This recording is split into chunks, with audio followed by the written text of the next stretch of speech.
আল্লাহ তাআলা বলছেন, ইয়া আইয়ুহান নাসু উবুদু রাব্বাকুমুল্লাযী খালাকাকুম ওয়াল্লাযীনা মিন ক্বাবলিকুম লাআল্লাকুম তাত্তাকুন।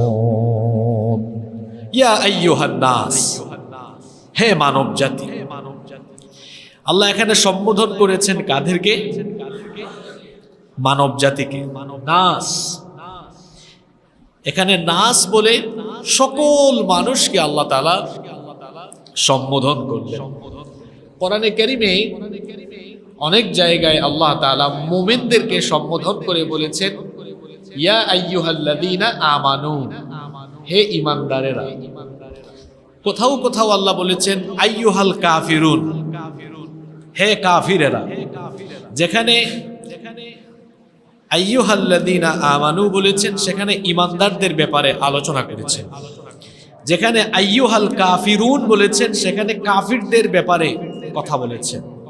আর কোথাও কোথাও আল্লাহ তাআলা ইয়া আইয়ুহান নাস এবং ইয়া আইয়ুহাল ইনসান বলেছেন।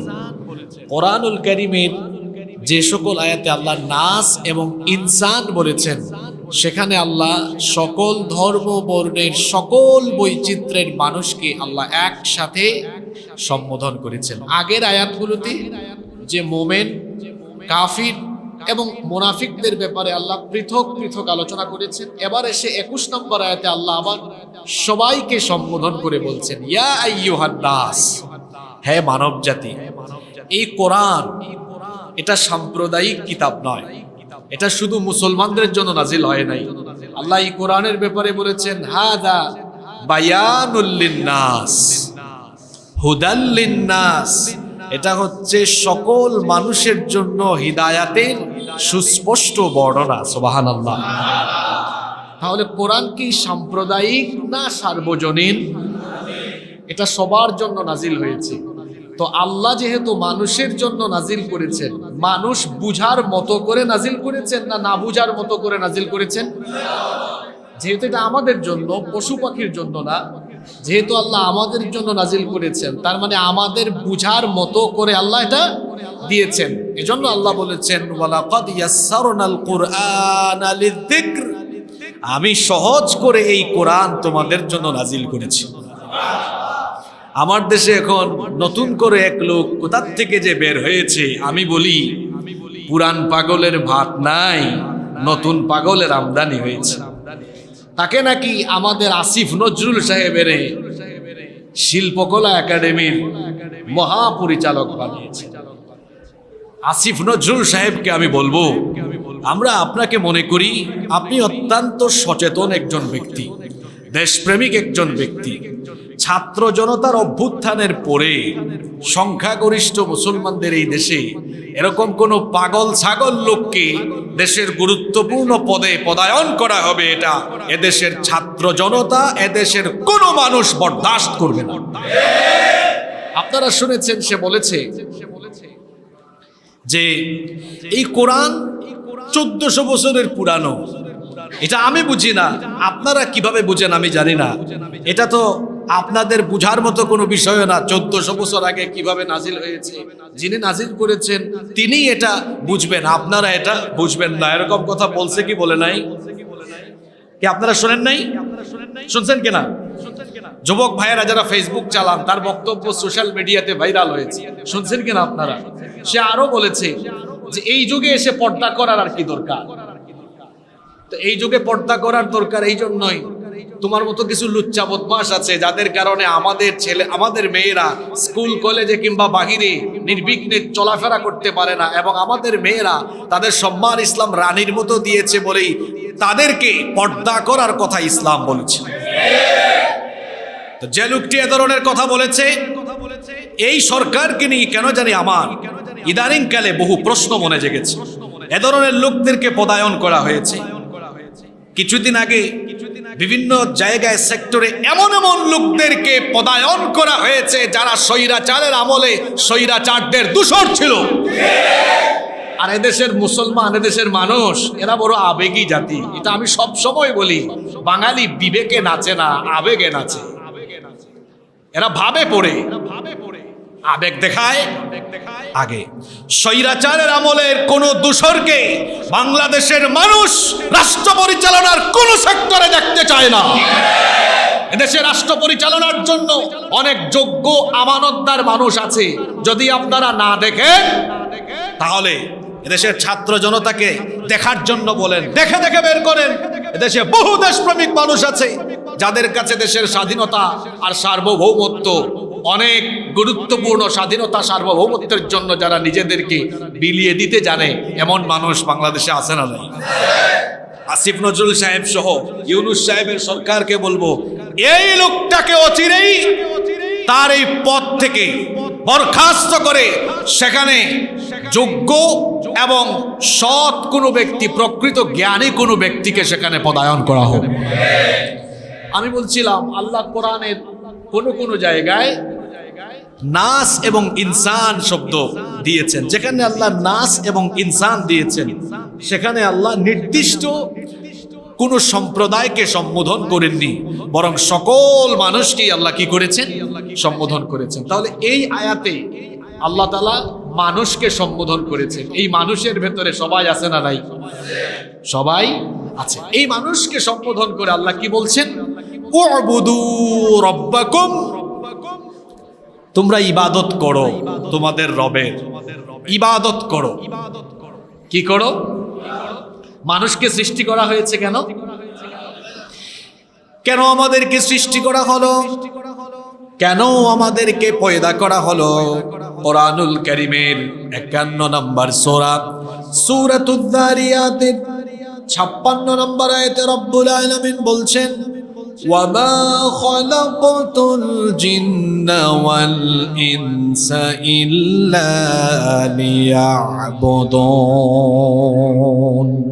জিন এবং মানব জাতিকে আমি আমার গোলামি ছাড়া অন্য কোনো কিছুর জন্য সৃষ্টি করি নাই। মানুষকে একমাত্র যার গোলামির জন্য সৃষ্টি করা হয়েছে তিনি কে? আর এই গোলামি, এই দাসত্ব, এই বন্দেগী কতদিন মানুষ করবে? কোরআনুল কারীমের 15 নম্বর সূরা সূরাতুল হিজরের 99 নম্বর আয়াতে আল্লাহ তাআলা বললেন, ওয়া'বুদ রাব্বাকা হাত্তা ইয়াতিয়াকাল ইয়াকিন। ইয়াকিন অর্থাৎ মৃত্যু আসার আগ পর্যন্ত ইবাদত করতে হবে তোমাদের রবের। আমাদের রবকে এই আয়াতে আল্লাহ বলছেন, ইয়া আইয়ুহান নাস উ'বুদু রাব্বাকুম, হে মানব জাতি তোমরা তোমাদের রবের ইবাদত করো। ইবাদত করতে হবে শুধুমাত্র একজনের, যার ইবাদত করতে হবে তিনি আমাদের রব। আর আমাদের রব যিনি, জোরে বলেন তিনি কে?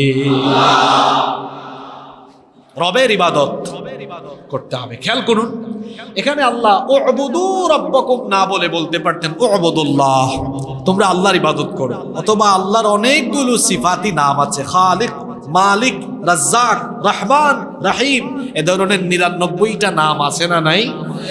আল্লাহ এখানে যে কোনো একটি নাম দিতে পারতেন, অথবা সরাসরি তার জাতি নাম আল্লাহ দিতে পারতেন, বলতে পারতেন তোমরা আল্লাহর ইবাদত করো। এটা না বলে আল্লাহ বলেছেন, ইয়া আইয়ুহান নাস উ'বুদু রাব্বাকুম, তোমরা কার ইবাদত করো? না, এখানে আল্লাহ বলা হয় নাই, বলা হয়েছে কি? রব। কার কথা বলা হয়েছে? রবের ইবাদত করো। কেন বলা হলো? কারণ হলো ইবাদতের একমাত্র যোগ্য হবেন তিনি, রুবুবিয়তের কোয়ালিটি যার মধ্যে বিদ্যমান আছে তিনি ইবাদতের যোগ্য। ইবাদতের মালিক তিনি, রব হলেন তিনি। এখন রবকে, কোরআন শুরু হয়েছে রব দিয়ে, শেষ হয়েছে রব দিয়ে। আবার কবরে প্রথম প্রশ্ন শুরু হবে কি দিয়ে? কোরআনের শুরুতে রব আছে না, আলহামদুলিল্লাহি রাব্বিল, শেষে চলে যান কুল আউযু বিরাব্বিন, রবের কথা আছে না নাই? কবরে ফার্স্ট কোশ্চেন মার রব্বুকা, রবের কথা প্রথমে বলা হচ্ছে, রবের ইবাদত করো। এই পৃথিবীতে বহু মানুষ আছে যারা একত্ববাদী রবকে বাদ দিয়ে গাছের পূজা করে, গ্রহ নক্ষত্র, সূর্য চন্দ্র প্রতিমা, দেবদেবী, পাথর ইত্যাদির পূজা করে। আল্লাহ বলছেন তোমার উপাসনা কোনো গাছ, পাথর, সূর্য, নক্ষত্র, প্রতিমা, দেবদেবী পেতে পারে না, কারণ রবের কোনো কোয়ালিটি তার মধ্যে। এখন আসেন রবের কোয়ালিটি কি? রব এটি ব্যাপক অর্থবোধক একটি শব্দ। এর অর্থ হচ্ছে লালনকারী, পালনকারী, অর্থাৎ সৃষ্টি করার পরে যিনি লালন পালন সহ বান্দার যাবতীয় সব জিনিসের বন্দোবস্ত করে দেন, তিনি কে? কোন গাছ, পাথর, দেবদেবী মানুষ বানাতে পারে? মানুষ সৃষ্টি করতে পারে? উল্টা মানুষ দেবদেবীর প্রতিমা, জোরে বলেন, বানায় না? তাহলে যারা দেবদেবীর সামনে মাথা ঝুঁকায়, এখন বলেন তো দেবদেবী তাদের স্রষ্টা না দেবদেবীর স্রষ্টা? তারা কথা বলছেন না কেন? একটা মূর্তি বানালো এরা, বানিয়ে ওই মূর্তির সামনে মাথা নত করলো। এখন মূর্তির স্রষ্টা সে নাকি তার স্রষ্টা মূর্তি? মূর্তির স্রষ্টা হলো সে। এখন সে নিজেই স্রষ্টা, নিজে একটা বানিয়ে সেটার সামনে কি করে? আল্লাহ বলছেন না বান্দা শোনো, উবুদু রাব্বাকুম, তুমি ইবাদত করবে রবের। রবকে? রব হচ্ছেন তিনি তোমাকে বানিয়ে সৃষ্টি করে লালন পালন তোমার সবকিছুর ব্যবস্থাপনা করেছেন, যিনি রব হলেন তিনি। সুবহানাল্লাহ। এজন্য আমাদের জাতির পিতা, জাতির পিতা কে? জোর করে বানানো যায়? জোর করে বানাতে গিয়া মানুষ আবার সব ভাঙা চুরা শেষ করে ফেলছে। জোর করে জাতির পিতা হওয়া যায় না, বানানো যায় না।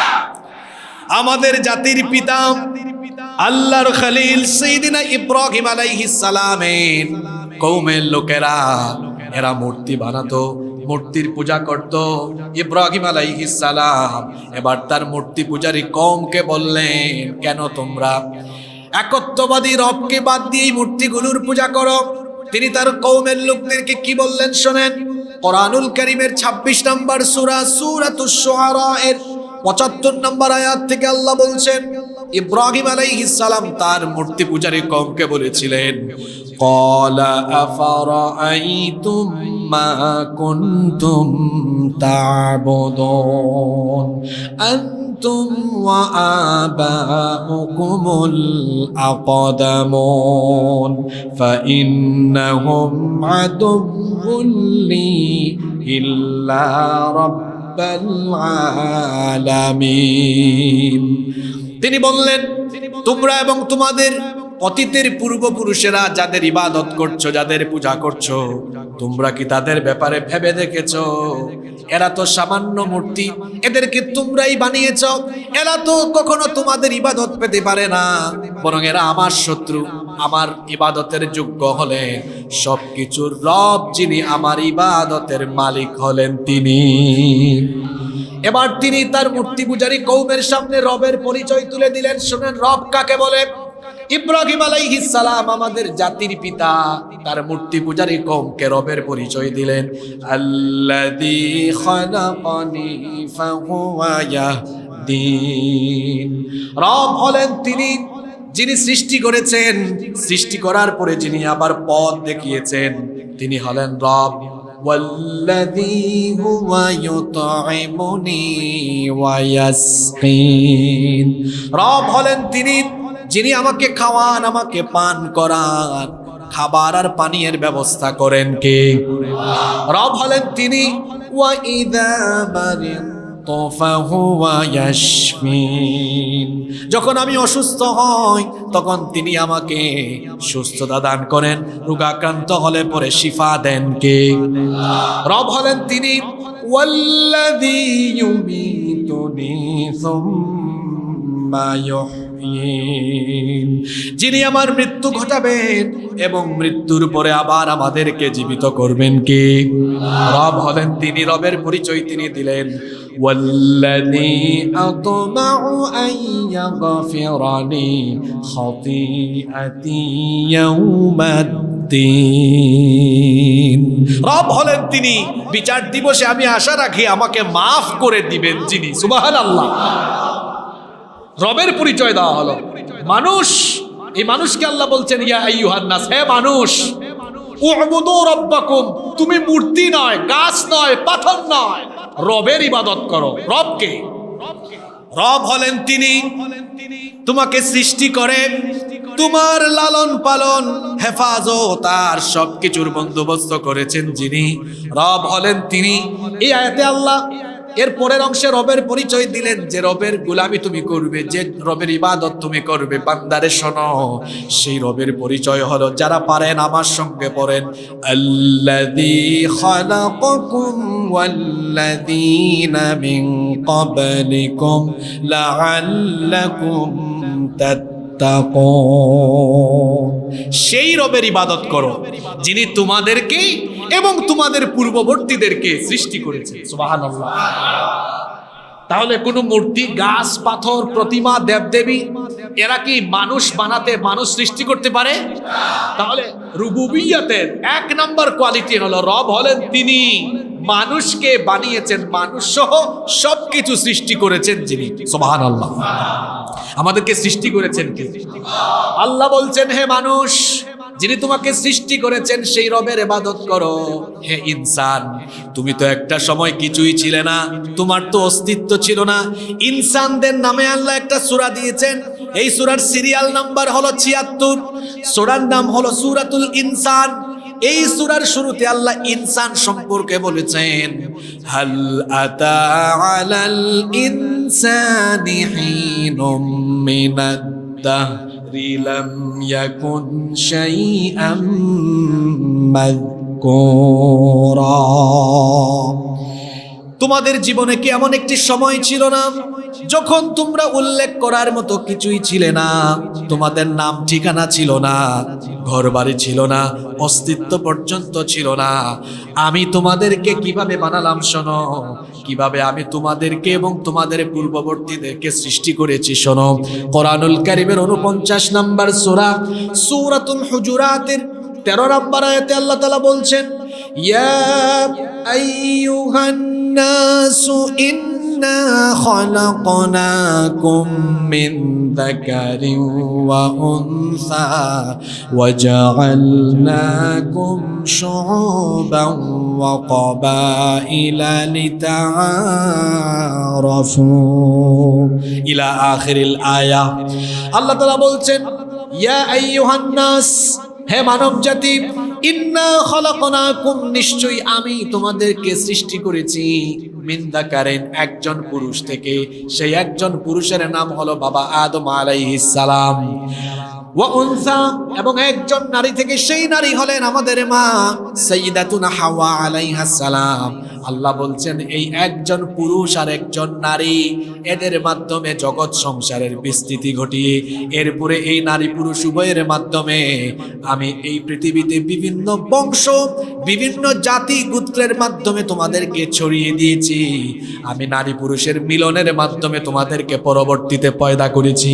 এজন্য আল্লাহ কোরআনে কারীমের ২৩ নম্বর সূরা সূরাতুল মুমিনুনের ১২ নম্বর আয়াত থেকে বলছেন, ওয়ালাকাদ খালাকনাল ইনসানা মিন সুলালাতিন মিন তিন সুম্মা জাআলনাহু নুতফাতান ফি قرارٍ مكين ثم خلقنا النطفة علقة فخلقنا العلقة مضغة فخلقنا المضغة عظاما فكسونا العظام لحما আর অবশ্যই আমি তোমাদেরকে মাটির নির্যাস থেকে সৃষ্টি করেছি, পুরুষের স্পাম আর মহিলাদের অভাব, শুক্রাণু আর ডিম্বাণুর সমন্বয়ে জায়গোট তৈরি করে সেটাকে তোমার মায়ের জরায়ুর ভেতরে সুরক্ষিত আধারে আমি স্থাপন করেছি।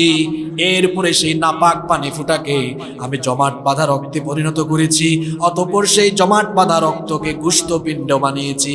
তারপরে সেই গোশতপিণ্ডকে বড় একটা হাড্ডিতে রূপান্তর করে সেই হাড্ডির উপরে আমি গোশতের পোশাক পরিয়ে দিই, তোমার স্ট্রাকচার দিলাম, ফেস কাটিং দিলাম, হাত পা চক্ষু নাক ঠোঁট কান সবকিছু দিয়ে পূর্ণাঙ্গ আকৃতির সুন্দর একটা মানুষের সুরত দিয়ে তোমার মায়ের গর্ভের ভেতরে আমি তোমাকে রেখে দিয়েছি।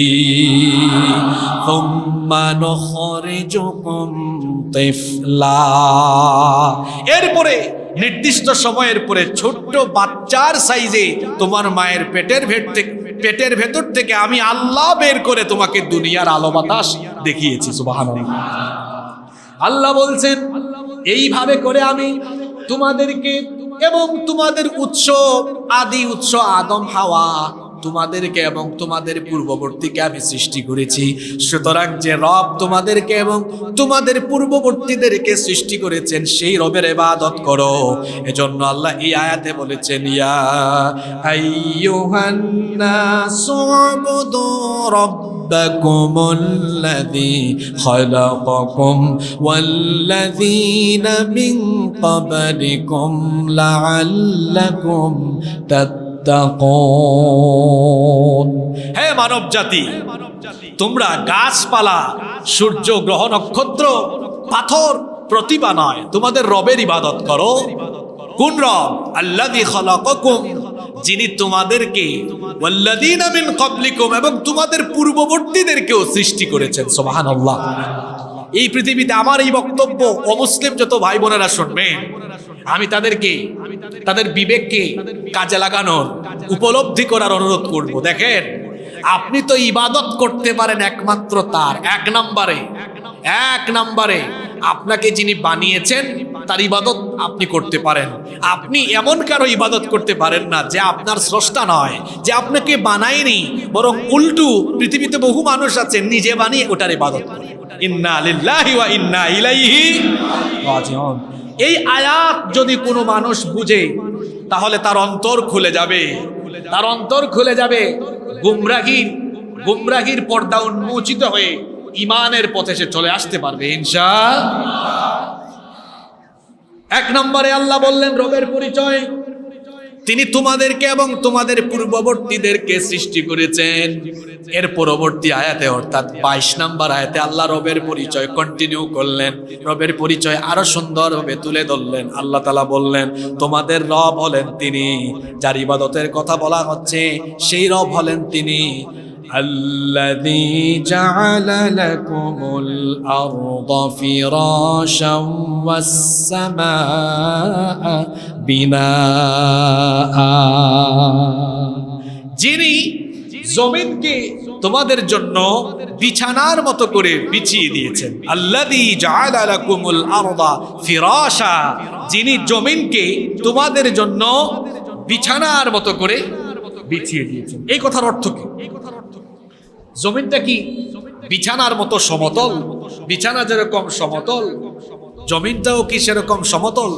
এই আয়াতে বিছানার মতো করে জমিনকে বিছিয়ে দেওয়ার অর্থ তাহলে কি? এটা দ্বারা আকৃতি বোঝানো হয়নি, বরং জমিনকে বিছানার মতো করে বিছিয়ে দেওয়া হয়েছে। এই কথার তাৎপর্য হলো, আমরা জানি বিছানায় আরাম এবং স্বাচ্ছন্দ্যের সাথে বিশ্রাম নেওয়া যায়। তাছাড়া বেড বা বিছানা সাধারণত প্রোটেক্টিভ জায়গার মধ্যে রাখা হয়, যাতে করে সূর্যের তাপ, ক্ষতিকর রশ্মি, ক্ষতিকর তাপ, ঝড়, বৃষ্টি, হিংস্র জীবজন্তু এবং বিষাক্ত কীটপতঙ্গের হাত থেকে যেন জীবন বাঁচানো যায়, এরকম প্রোটেক্টিভ জায়গায় বিছানা রাখা হয়। আচ্ছা, বিছানা কি কোনো মানুষ তার বাড়ির উঠানে রাখে? কোথায় রাখে? এটা ঘরের ভেতরে সুরক্ষিত জায়গায়, যেখানে এই যে এখন বৃষ্টি হচ্ছে, যেখানে বৃষ্টির ফোঁটা পড়বে না, যেখানে সূর্যের তাপ অতিমাত্রায় লাগবে না, যেখানে বিষাক্ত কোনো জীবজন্তু বা কীটপতঙ্গ যেতে পারবে না, এ ধরনের একটা প্রোটেক্টিভ জায়গায়, আমাদের বাড়ির একটা সুরক্ষিত জায়গায় আমরা কি রাখি? বিছানাকে রাখি। বিছানা যেরকম একটা প্রোটেক্টিভ জায়গায় রাখলে পরে আরাম আয়েসে স্বাচ্ছন্দ্য বোধ করা যায়, আমরা জানি পৃথিবী হলো একটা গ্রহ, এছাড়াও আরো অনেকগুলা গ্রহ আছে না? এই পর্যন্ত যতগুলো গ্রহ উপগ্রহ আবিষ্কার হয়েছে তার মধ্যে পৃথিবী হচ্ছে একমাত্র ব্যতিক্রমী গ্রহ, যেখানে পানি, বাতাস এবং জীবের অস্তিত্ব আছে। অর্থাৎ এই পৃথিবী নামক গ্রহে মানুষ এবং অন্যান্য জীবজন্তু যত সহজে স্বাচ্ছন্দ্যে নিরাপদে বসবাস করতে পারে, অন্য কোনো গ্রহে সেরকম অতি সহজে স্বাচ্ছন্দ্যে বিশ্রাম নিতে পারবে না, বেঁচে থাকতে পারবে না। অন্য কোনো জায়গায় এরকম সুখে শান্তিতে বসবাস করতে পারবে। এজন্য আল্লাহ তাআলা এই পৃথিবীকে বিছানার মতো বিছিয়ে দিয়েছেন, এই কথা বলে জমিনকে বিছানার সাথে তুলনা করেছেন। এই অর্থে বিছানায় যেহেতু আরাম আয়েশে স্বাচ্ছন্দ্য বোধ করে বিছানায় থাকা যায়, ঠিক তেমনি পৃথিবীকেও আল্লাহ তাআলা বসবাসের উপযোগী করে বান্দার জন্য বানিয়েছেন। সুবহানাল্লাহ। রব হলেন তিনি, কার ইবাদত করবেন? আল্লাহ বলছেন যিনি জমিনকে তোমাদের জন্য বসবাসের উপযোগী বানিয়েছেন। আজকের বিজ্ঞান বলছে এই যে পৃথিবীর মাটি, মাটিতে অনেক লেয়ার আছে, মাটিতে অনেক লেয়ার আছে না? যে ডিপ মিস্ত্রিরা বা সয়েল টেস্টের সময় দেখবেন লেয়ার বাই লেয়ার নিচে যেতে থাকে। তো মাটি বিশেষজ্ঞগণ বলছেন, ভূতত্ত্ববিদরা বলছেন যে পৃথিবীর মাটিতে অনেক লেয়ার আছে। একেবারে উপরের যে লেয়ার, যেখানে আমরা চলাফেরা করছি, এই লেয়ারকে বলা হয় ক্রাস্ট। এটি হচ্ছে সবচেয়ে পাতলা আস্তরণ। এই ভূপৃষ্ঠ বা লেয়ার হলো সবচাইতে পাতলা। বিছানা বা কার্পেট, এটা বলেন তো ভারী আস্তরণ না পাতলা আস্তরণ? বলেন পাতলা আস্তরণ। বিছানা যেমন পাতলা একটা আস্তরণ, আজকের বিজ্ঞানও তো গবেষণা করে তাই বলছে মাটির যত লেয়ার আছে উপরের লেয়ারটার নাম হলো ক্রাস্ট, আর এটা হলো সবচেয়ে পাতলা আস্তরণ। বিছানার মতো করে জমিনকে বিছিয়ে দেওয়া হয়েছে, তার মানে হলো আল্লাহ তাআলা এই ক্রাস্ট বা পাতলা আস্তরণের উপরে এই জমিনকে বসবাসের উপযোগী করে মানুষের বাসযোগ্য বানিয়ে দিয়েছেন। সুবহানাল্লাহ। এজন্য রব্বুল আলামিন কোরআনুল কারীমের 51 নম্বর সূরা সূরাতুদ যারিয়াতের 48 নম্বর আয়াতে আরো সুন্দর করে বললেন, ওয়াল আরদা ফারাশনাহা ফানি'মাল মাহিদুন। আর আমি জমিনকে বিছিয়ে দিয়েছি, আমি কতই না সুন্দর বিছানা প্রস্তুতকারী। জমিনটাকে বিছানার মতো করে বসবাসের উপযোগী যিনি বানিয়েছেন, গলার আওয়াজ বড় করে বলেন তিনি কি? কোরআনুল কারীমের 43 নম্বর সূরা সূরাতুজ যুখরুফের 10 নম্বর আয়াতে আল্লাহ তাআলা বলছেন, আল্লাযী জাআলা লাকুমুল আরদা মাহদান ওয়া জাআলা লাকুম ফীহা সুবুলান লাআল্লাকুম তাহতাদুন। রব তো হলেন তিনি যিনি জমিনকে তোমাদের জন্য শয্যার মতো বিছানার মতো বানিয়ে দিয়েছেন এবং তাতে তোমাদের জন্য চলার বহু পথ দিয়েছেন, যাতে তোমরা সঠিক পথের সন্ধান পেতে পারো। কোন রবের ইবাদত করবে? আল্লাহ বলছেন যিনি এই জমিনকে তোমাদের জন্য বিছানার মতো বিছিয়ে জমিনটাকে যিনি বসবাস করার উপযোগী বানিয়েছেন। আল্লাহ এখানে শেষ করেন নাই, এত সুন্দর এই আয়াতে আল্লাহ তার পরিচয় এত সুন্দর দিয়েছেন। আল্লাহ বলছেন বান্দারে শোনো, তোমরা যে জমিনে বসবাস করছো এটাকে আমি কত সুন্দর করে ভারসাম্যপূর্ণ করে বানিয়েছি। ওয়াস-সামাআ বিনাআ, তোমাদের মাথার উপরের আসমানকে আমি আল্লাহ তোমাদের জন্য ছাদ বানিয়েছি। সুবহানাল্লাহ। এটা আল্লাহ কি বানিয়েছেন? কোরআনের এক আয়াতের তাফসীর আপনি অন্য আয়াতে পাবেন, এই অংশের সুন্দর ব্যাখ্যা পাবেন কোরআনে কারীমের 21 নম্বর সূরা সূরাতুল আম্বিয়া এর 32 নম্বর আয়াতের ভেতরে। সেখানে আল্লাহ তাআলা বলছেন, ওয়াজআলনাস সামাআ সাকফাম মাহফুযা ওয়া হুম আন আয়াতিহা মুরিদুন। আর আমি আসমানকে পৃথিবীবাসীর সুরক্ষার জন্য একটি সুরক্ষিত ছাদ বানিয়ে দিয়েছে। সুবহানাল্লাহ। এই মসজিদে যদি ছাদ না থাকতো, যে বৃষ্টি হচ্ছে বাহিরে, আমরা কি বৃষ্টির মধ্যে এখানে অবস্থান করতে পারতাম? আমাদের বাসা বাড়িতে ছাদ আছে না নাই? আমরা আমাদের বাসা বাড়িতে ছাদ দিলাম কেন? বৃষ্টি থেকে, রোদ থেকে, ঝড় বাতাস, এগুলো থেকে আমরা যেন ঘরের ভেতরে নিরাপদে বসবাস করতে পারি। তো আল্লাহ তাআলা পৃথিবীর উপরে এই আসমানকে ছাদ হিসাবে বানিয়েছেন কেন? আজকের যুগের বিজ্ঞানীরা গবেষণা করে দেখেছেন যে আমাদের উপরস্থিত আসমানে বায়ুমণ্ডলীয় বহুবিধ স্তর আল্লাহ তাআলা সৃষ্টি করে দিয়েছেন। যদি আসমানে বায়ুমণ্ডলীয় এই স্তরগুলো না থাকতো, তাহলে পৃথিবী বসবাসের জন্য সম্পূর্ণ অনুপযোগী হয়ে যেত। কারণ মহাশূন্যে অবস্থিত, উপরে অবস্থিত অনেকগুলো উল্কা আছে যেগুলো প্রতিনিয়ত পৃথিবীর দিকে পতিত হতে চায়, চলে আসতে চায়। কোনো একটা উল্কা যদি একবার জমিনে পড়ে যেত, মানুষ, জীবজন্তু, গাছপালা, উদ্ভিদ যা আছে, একটা উল্কা পড়া মাত্রই সব জ্বলে পুড়ে একেবারে ছাই হয়ে যেত। এই উল্কাগুলো জমিনে আসতে পারে না কেন? কারণ আল্লাহ তাআলা বায়ুমণ্ডলীয় স্তর সৃষ্টি করে রেখেছেন। আজকের বিজ্ঞানও সেগুলো গবেষণা করে দেখেছে। আল্লাহ তো কোরআনে বলেছেন বায়ুমণ্ডলে আমি 7টা স্তর দিয়েছি। বিজ্ঞানও দেখেছে আসলেই তো 7 আছে। এখানে আছে ট্রাপোস্ফিয়ার, স্ট্রাটোস্ফিয়ার, আইনোটোস্ফিয়ার, এরপরে ম্যাগনেটোস্ফিয়ার, এক্সোস্ফিয়ার, এ ধরনের 7টা বায়ুমণ্ডলীয় স্তর আল্লাহ দিয়েছেন। এই বায়ুমণ্ডলীয় স্তর থাকার কারণে একটা উল্কাও জমিনের দিকে আসতে পারে না। সুবহানাল্লাহ। শুধু তাই নয়, এই যে লাইট জ্বলছে উপরে, এটা মনে হয় 100 ইউনিট।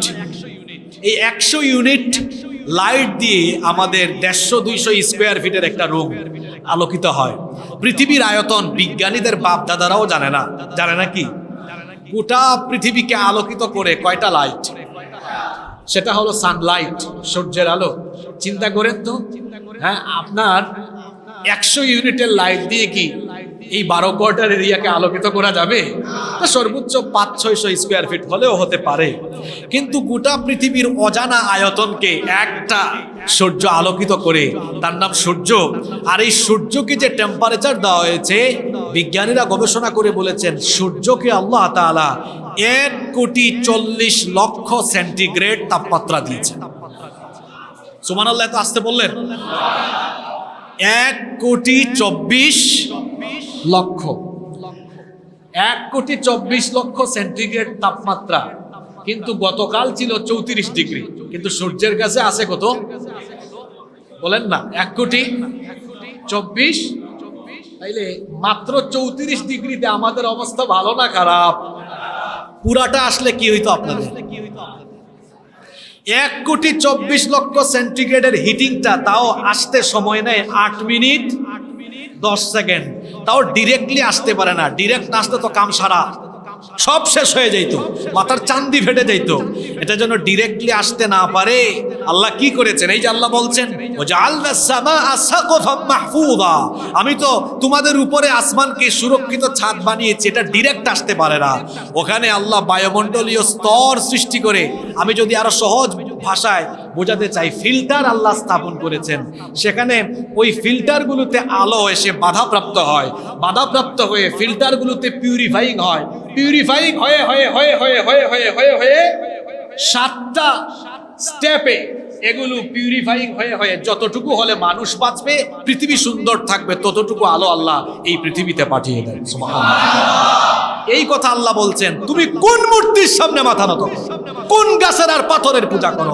তুমি সেই রবের ইবাদত করো যিনি তোমাকে সৃষ্টি করেছেন। সৃষ্টি করার পরে এই জমিনকে তোমার জন্য বসবাসের উপযোগী বানিয়েছেন, মাথার উপরে প্রোটেকশন হিসাবে আসমানকে সুরক্ষিত ছাদ বানিয়েছেন। সুবহানাল্লাহ।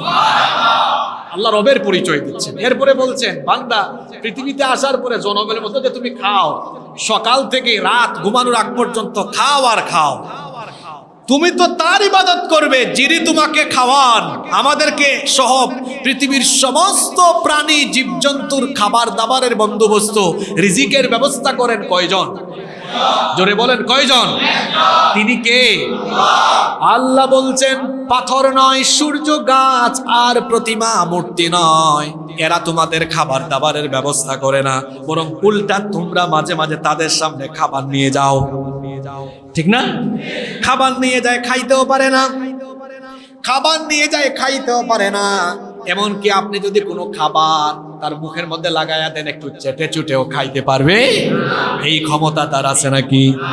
আল্লাহ বলছেন, তুমি তার ইবাদত করবে যিনি তোমাকে এবং গোটা পৃথিবীর সবার খাবারের বন্দোবস্ত করেন। আল্লাহ বলছেন, শোনো, তোমার রবের পরিচয় হলো আল্লাযী জাআলা লাকুমুল আরদা ফিরাশাম ওয়াস সামাআ বিনাআ ওয়া আনজালা মিনাস সামাই মাআন ফাআখরাজা বিহি মিনাস সামারাতি রিজকান লাকুম ফালা তাজআলু লিল্লাহি أندادا وأنتم تعلمون وأنزل من السماء ماء শোনো তার ইবাদত করো যিনি জমিনকে বসবাসের উপযোগী করার পরে আসমান থেকে বৃষ্টি নাজিল করে এই জমিনে তোমাদের জন্য ফল ফসলের বন্দোবস্ত করে তোমাদের রিজিকের ব্যবস্থা করেছেন সুবহানাল্লাহ। এই যে জমিন থেকে এত ফসল উৎপন্ন হয়, আমরা যা খাই যা খাই সব উৎপন্ন হয় কি থেকে? জমিন থেকে, মাটি থেকে। মাটি থেকে এই ফসলগুলো উৎপন্ন করেন কে? আল্লাহ বলছেন ওয়াল্লাহু আনজালা মিনাস সামাই মাআন ফাআহইয়া বিহিল আরদা বা'দা মাউতিহা ইন্না ফী যালিকা লাআয়াতান লিকওমিন ইয়াসমাউন। আল্লাহ হচ্ছেন তিনি যিনি আসমান থেকে বৃষ্টি নাজিল করে এই জমিনকে পুনরুজ্জীবিত করে দেন। এই জমিন তার ইচ্ছায় ফসল ফলাতে পারবে? জোরে বলেন পারবে? এই জমিনকে ফসল ফলাবার জন্য উর্বর এবং উপযোগী করে তৈরি করা হয় কিসের মাধ্যমে? বৃষ্টির মাধ্যমে। এই যে আপনারা এখন দেখছেন বৃষ্টি পড়ছে, এটা তো বৃষ্টি না। বিজ্ঞানীদেরকে জিজ্ঞেস করে দেখেন, এই বৃষ্টি হলো মাটির জন্য সবচেয়ে গুরুত্বপূর্ণ সার। সুবহানাল্লাহ পড়বেন না? এটা আমার কথা নয় তো, আপনারা বিজ্ঞানীদেরকে জিজ্ঞেস করে দেখেন। বিজ্ঞানীরা বলেছেন প্রত্যেক বছর বৃষ্টির মাধ্যমে 150 মিলিয়ন টন সারের উপাদান জমিনে নাজিল হয়। এই বৃষ্টির পানিতে আছে ফসফরাস, পটাশিয়াম, ক্যালসিয়াম, ম্যাগনেসিয়াম সহ আরো বহুবিধ সারের গুরুত্বপূর্ণ উপাদান। বৃষ্টির পানি যখন জমিনে পড়ে যায় তখন ফেটে যাওয়া, মরে যাওয়া জমিনটা জীবিত হয়ে ফসল ফলাবার জন্য সে উর্বর হয়ে ওঠে। সুবহানাল্লাহ।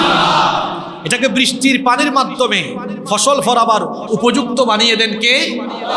এই বৃষ্টি পৃথিবীর কেউ সৃষ্টি করে না, এই বৃষ্টিটা সৃষ্টি করেছেন কে? আজকের বিজ্ঞানীরাও গবেষণা করে দেখেছেন বৃষ্টি সৃষ্টির জন্য প্রক্রিয়া হলো মোট তিনটি প্রক্রিয়ায় বৃষ্টিকে প্রক্রিয়াজাতকরণ করা হয়। প্রথম প্রক্রিয়ায়, প্রথম পর্যায়ে সাগর মহাসাগর থেকে জলীয় বাষ্প, সাগর মহাসাগর থেকে জলীয় বাষ্প আকারে বাষ্প কণাগুলোকে উপরে আসমানের মধ্যে উত্থিত করা হয়। দ্বিতীয় পর্যায়ে সেই জলীয় কণাগুলোকে, জলীয় বাষ্পগুলোকে আল্লাহ তাআলা মেঘমালায় সঞ্জীবিত করেন, পুঞ্জীভূত করে দেন।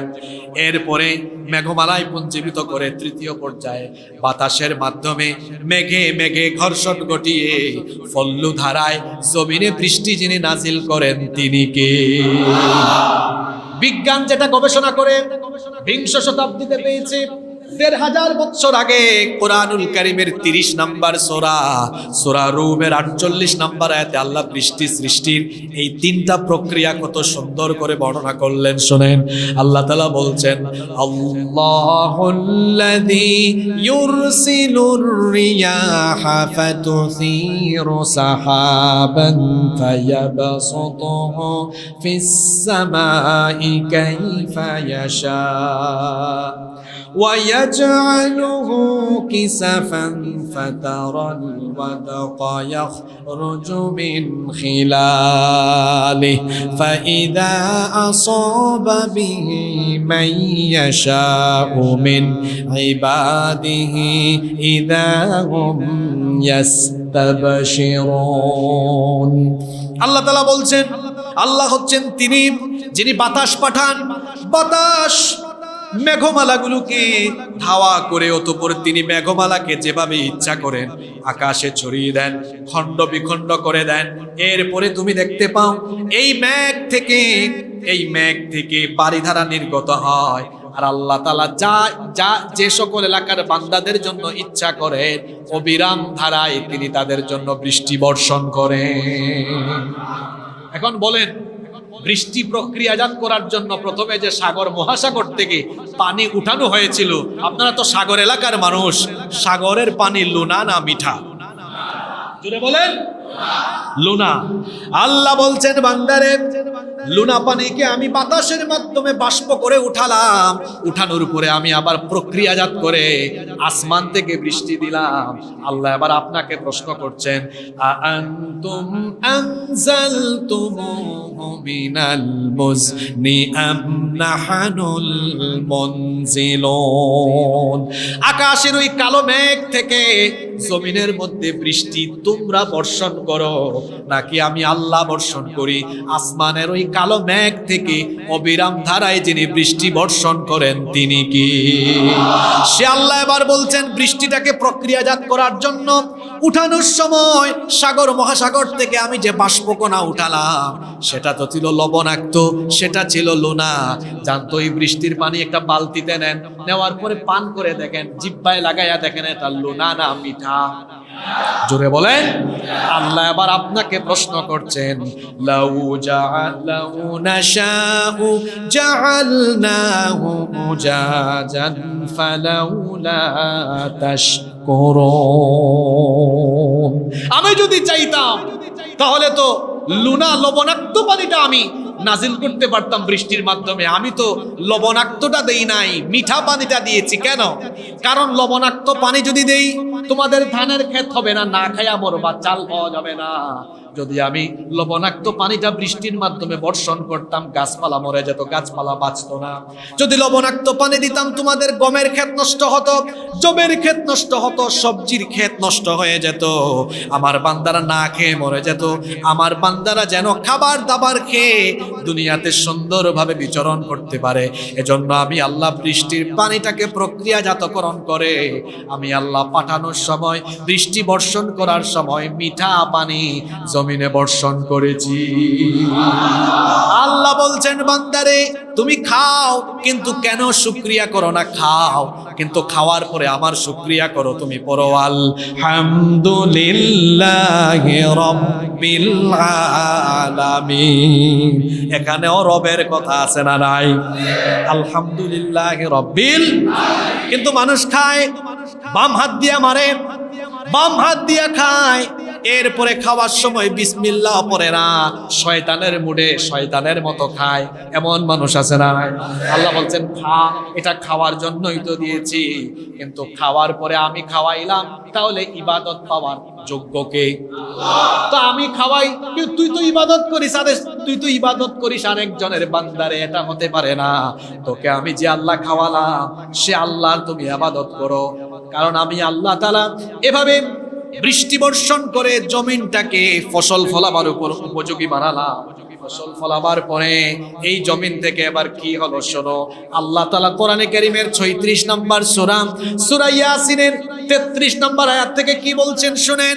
ওয়া আয়াতুল লাহুমুল আরদুল মাইতা আহইয়াইনাহা ওয়া আখরাজনা মিনহা হাব্বান ফামিনহু ইয়াকুলুন।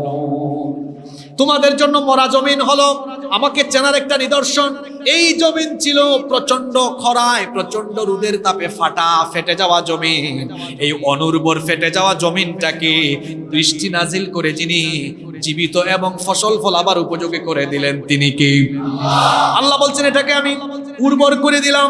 তারপরে কি হলো শোনো, বৃষ্টি নাজিল করে ফসল ফলাবার যখন উপযোগী বানালাম, ওয়াজআলনা ফিহা জান্নাতিম মিন নাখিলিন ওয়া আ'নাবিন ওয়া ফাজ্জারনা ফিহা মিনাল উয়ুন লিয়াকুলু মিন সামারিহি ওয়া মা আমিলাতহু আইদিহিম আফালা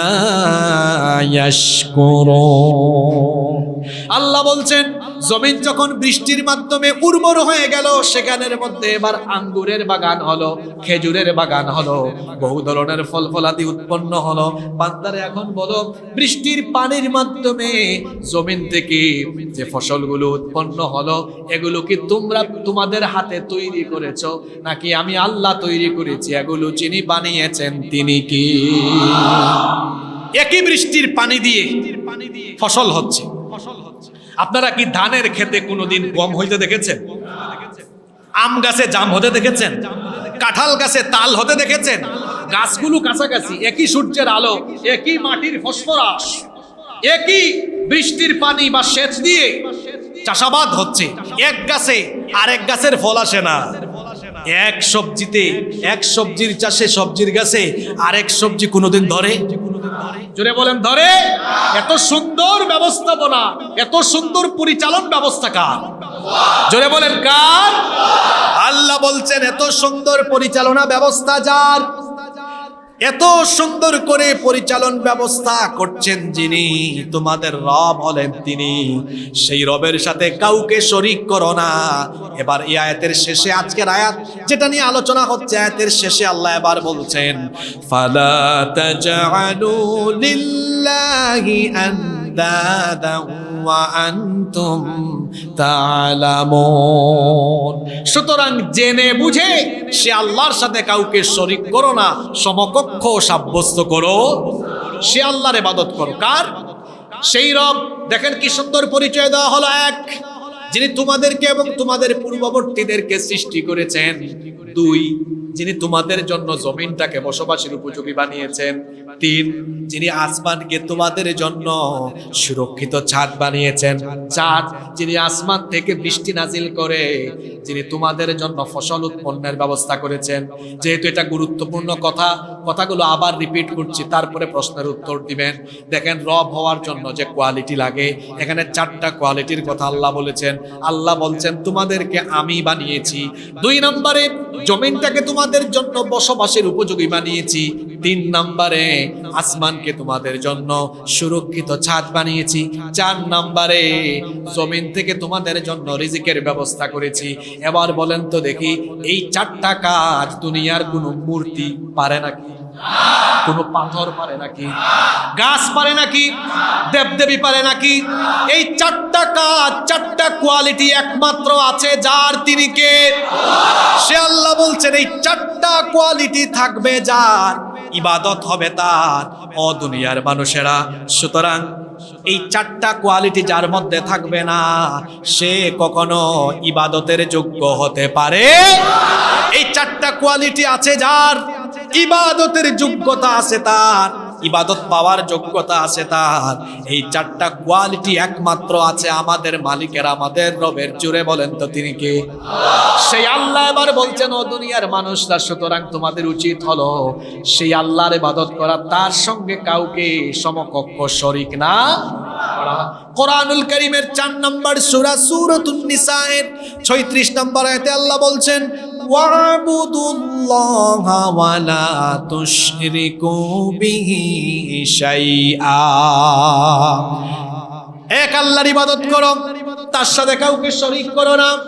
যারা মনে করে আল্লাহর সাথে আরো অনেক সমকক্ষ আছে, আল্লাহ তাদের ব্যাপারে বলছেন, শোনো, যদি আল্লাহর সাথে আর কোনো ইলাহ থাকতো তাহলে পৃথিবীর মধ্যে এত সুন্দর ভারসাম্য থাকতো না, পৃথিবীর মধ্যে বিশৃঙ্খলা লেগে যেত। এজন্য আল্লাহ তাআলা কোরআনুল কারীমের 21 নম্বর সূরা সূরাতুল আম্বিয়া এর 22 নম্বর আয়াতে বলেছেন, লাউ কানা ফীহিমা আলিহাতুন ইল্লাল্লাহু লাফাসাদাতা ফাসুবহানাল্লাহি রাব্বিল আরশি আম্মা ইয়াসিফুন। যদি আল্লাহর সাথে একাধিক ইলাহ থাকতো তাহলে পৃথিবীতে বিশৃঙ্খলা সৃষ্টি হয়ে যেত। যদি আসমানের ইলাহ, আসমানের খুদা একজন হতো আর জমিনের খুদা একজন হতো, আজকেই ভেজাল লাগতো। কেমনে ভেজাল লাগতো?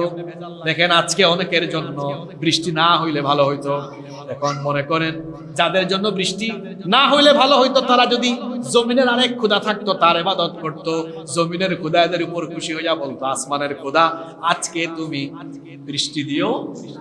আর পৃথিবীতে আরো কিছু মানুষ যদি থাকতো যারা আসমানের খোদার ইবাদত করে, আসমানের খোদা ওদের উপর খুশি হয়ে বলতো না এরা চাই বৃষ্টি হোক, সুতরাং আমি আজকে বৃষ্টি দিব।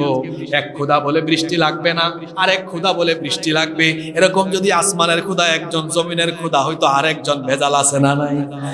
আল্লাহ বলছেন যদি ইলাহ একাধিক হতো তাহলে ভেজাল লাগতো, বিশৃঙ্খলা হতো।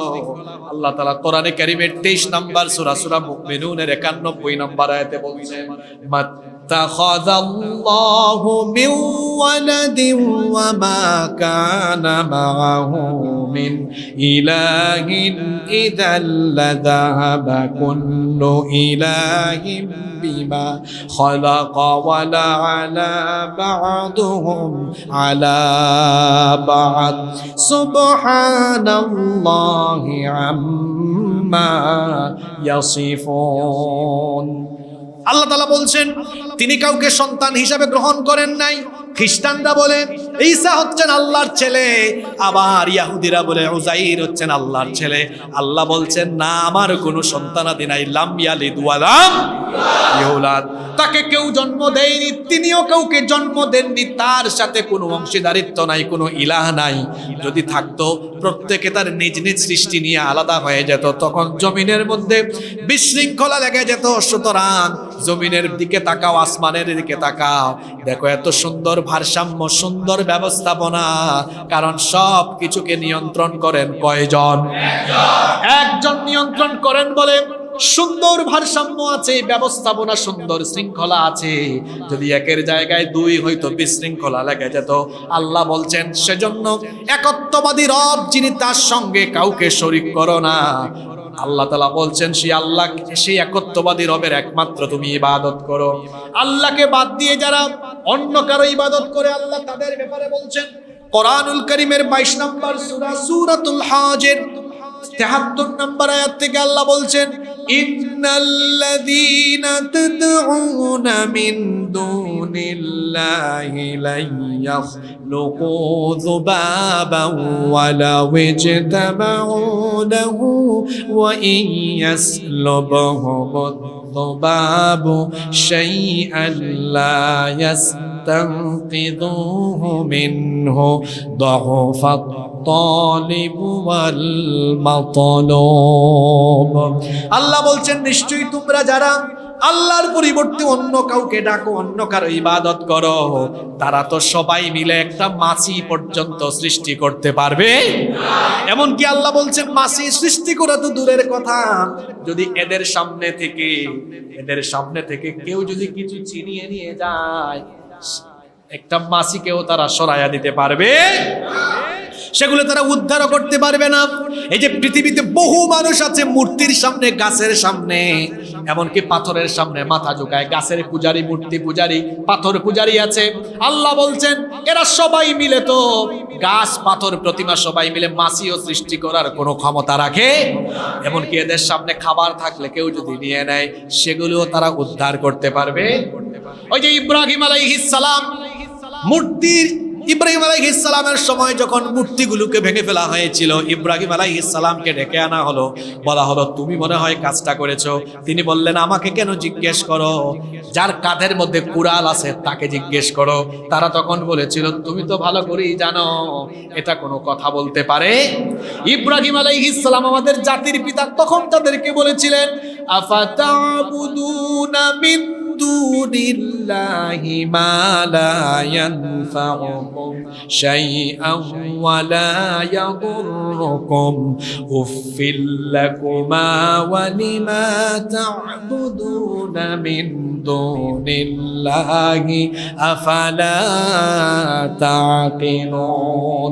তাহলে যেটা তোমাদের কথা শোনে না, কথার জবাব দিতে পারে না, যেটা তোমাদের উপকারে আসে না, অপকারেও আসে না, কেন এটার ইবাদত করো? ধিক্কার তোমাদেরকে এবং তোমাদের মূর্তিদেরকে। ফিরে আসো এই মূর্তির পূজা থেকে, শিরক থেকে ফিরে আসো, ইবাদত করো তার যিনি তোমাদেরকে বানিয়েছেন। এই দুইটা আয়াত, যে দুইটা আয়াত নিয়ে আমরা আলোচনা করলাম, আল্লাহ তাআলা বলছেন ইবাদত হবে তার, চারটা কোয়ালিটি আছে যার। সূরা বাকারার 21 এবং 22 নম্বর আয়াত আমরা আলোচনা করলাম। এখানে আল্লাহ বলেছেন ইবাদত হবে তার, কয়টা কোয়ালিটি আছে যার? জোরে বলেন কয়টা? সেই চারটা কোয়ালিটি হলো, আল্লাহ বলছেন পড়েন আমার সাথে, ইয়া আইয়ুহান নাসু উবুদু রাব্বাকুমুল্লাযী খালাকাকুম ওয়াল্লাযীনা মিন ক্বাবলিকুম লাআল্লাকুম তাত্তাকুন। হে মানুষ, তোমরা তোমাদের রবের ইবাদত করো। কোন রব? এক নম্বরে যিনি তোমাদেরকে এবং তোমাদের পূর্ববর্তীদেরকে সৃষ্টি করেছেন। 2 নম্বর আল্লাযী জাআলা লাকুম ফিরাশা, যিনি তোমাদের জন্য জমিনকে বিছানার মতো করে বসবাসের উপযোগী বানিয়েছেন। 3 নম্বর হলো ওয়াস-সামাআ বিনাআ, যিনি তোমাদের জন্য আসমানকে সুরক্ষিত ছাদ বানিয়ে পৃথিবীর ব্যবস্থাপনাকে সুশৃঙ্খল, নিয়মতান্ত্রিক এবং সুন্দর করে বসবাসের উপযোগী করেছেন। সেই রবের ইবাদত করো। 4 নম্বর পরিচয় হলো ওয়া আনজালা মিনাস সামাই মাআন ফাআখরাজা বিহি মিনাস সামারাতি রিজকাল লাকুম, যিনি আসমান থেকে বৃষ্টি নাজিল করে জমিন থেকে তোমাদের জন্য ফসলাদি উৎপন্ন করেন। এই 4টা কোয়ালিটি আছে যার, ইবাদত হবে একমাত্র। খবরদার, সাবধান দুনিয়ার মানুষ, ফালা তাজআলু লিল্লাহি আনদাদা ওয়া আনতুম তা'লামুন, জেনে বুঝে সে আল্লাহর সাথে কাউকে শরীক করো না। ইবাদত হবে একমাত্র কার? এই 2টা আয়াতে আল্লাহ তাওহীদের পরিচয় দিয়েছেন। তাওহীদ হলো 3 প্রকার। 1 নম্বর তাওহীদে রুবুবিয়্যা, 2 নম্বর তাওহীদে উলুহিয়্যা, 3 নম্বর হচ্ছে তাওহীদ ফিল আসমাই ওয়াস সিফাত। এই 3 প্রকারের মধ্যে 2 প্রকারের আলোচনা এখানে আছে।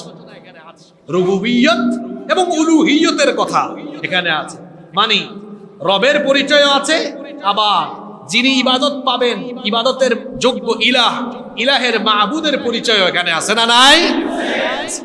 এই 2টা আয়াতে বলা হলো তাওহীদের কথা। এর পরবর্তী 3টা আয়াতে এসেছে রিসালতের কথা। কারণ ইমানের মূল অংশ, এই যে আমরা শাহাদাত পড়ে শাহাদাতাইন পড়েছি না, আশহাদু আল্লা ইলাহা ইল্লাল্লাহ ওয়া আন্না মুহাম্মাদার, এই যে আমরা কালিমা পড়ি লা ইলাহা ইল্লাল্লাহ মুহাম্মাদুর, কালেমার 2টা অংশ, একটা তাওহীদ আর একটা রিসালাত। শুধু লা ইলাহা ইল্লাল্লাহ তাওহীদের ঘোষণা দিলেই ঈমান পরিপূর্ণ হয়। রিসালাত মুহাম্মাদুর রাসূলুল্লাহ পড়েন সাল্লাল্লাহু আলাইহি ওয়াসাল্লাম। রিসালাতের ব্যাপারে ঈমান থাকতে হবে। আল্লাহ দুনিয়ার মানুষকে বলছেন যে আজকের ওয়াজ শুই না, একদম আল্লাহ একজন আছেন এটা স্বীকার করলা, কিন্তু নবী মানলা না, ঈমানদার হতে পারবা? পরবর্তী 3 আয়াতে আল্লাহ আলোচনা করেছেন তার নবীর রিসালতের ব্যাপারে। আমরা আগামী জুমায় পরবর্তী 3টি আয়াত নিয়ে কথা বলবো ইনশাআল্লাহ। আজকে আমরা যে আলোচনাটুকু করলাম, আমরা যেন এর আলোকে সারা জীবন মহান রবের, একত্ববাদী রবের ইবাদত করে আমরা যেন তার পথে জীবন পরিচালনা করতে পারি। আল্লাহ আমাদেরকে তৌফিক দান করেন। আসসালামু আলাইকুম ওয়া রাহমাতুল্লাহ।